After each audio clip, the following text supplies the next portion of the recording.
France has unexpectedly found itself at the center of a major geopolitical scandal, already being described as one of the most dangerous in recent years. According to Le Monde and Reuters, citing sources in the French Ministry of Defense, an elite French Special Forces unit intercepted and detained a Russian tanker belonging to the so-called Shadow Fleet off the coast of Normandy.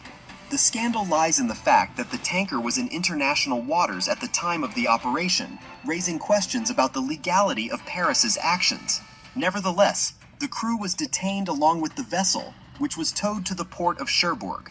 At an emergency press conference, Emmanuel Macron stated that French intelligence services had evidence that drone launches against targets in Denmark and other northern European countries could have been carried out from this vessel. According to him, this was not an ordinary tanker, but a military element of the Kremlin's hybrid strategy. The president stressed that France would continue to detain such vessels if they posed a threat to European security. In effect, Paris has assumed the right to act preemptively, even beyond its territorial waters. Moscow's reaction was swift.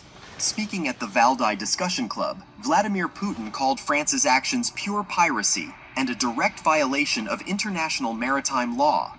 However, according to Financial Times sources citing Kremlin insiders, Putin's public statements are only the tip of the iceberg. Behind closed doors in Moscow, discussions are underway about escorting shadow tankers with Russian Navy ships.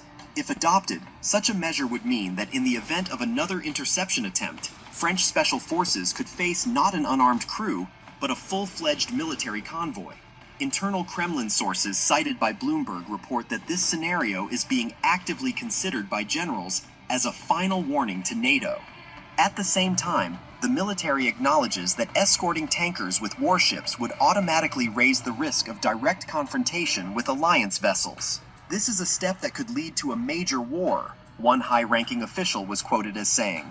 Despite sharp rhetoric, Moscow fully understands that open confrontation with NATO could be catastrophic. Meanwhile, European media are highlighting growing concern. Der Spiegel notes that the detention of the Russian tanker has become a test of Allied unity.